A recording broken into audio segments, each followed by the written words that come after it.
Let's start with our first contestant from 5 Mapagpakumbaba. Let's welcome Anthony J. C. Rambawa. Dalawa.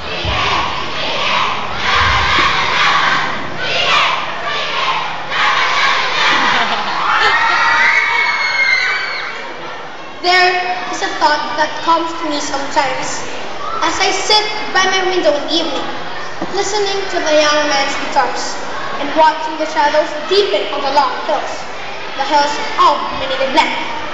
You know, we are remarkably poor people. Poor not only in material goods, but even in the riches of the spirit. I doubt we can claim to possess a truly natural literature. No Shakespeare, no Cervantes has yet been born among us to touch with immortality that which is in our landscape, in our customs, in our story, that which is most original, most ourselves. If we must give currency to our thoughts, we are focused to make them in the coinage of a foreign tongue, for we do not even have a common language. But whereas we yet have something.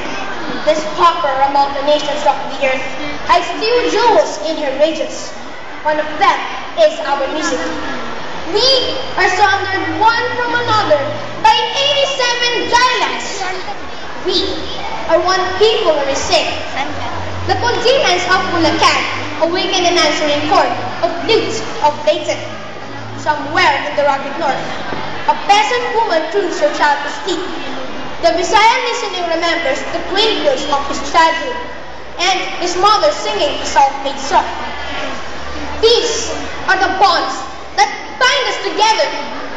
These are the souls that make us one.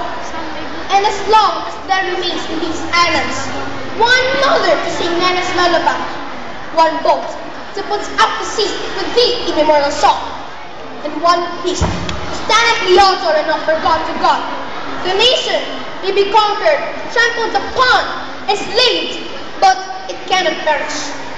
Like the sun that dies every evening, it will rise again from the dead.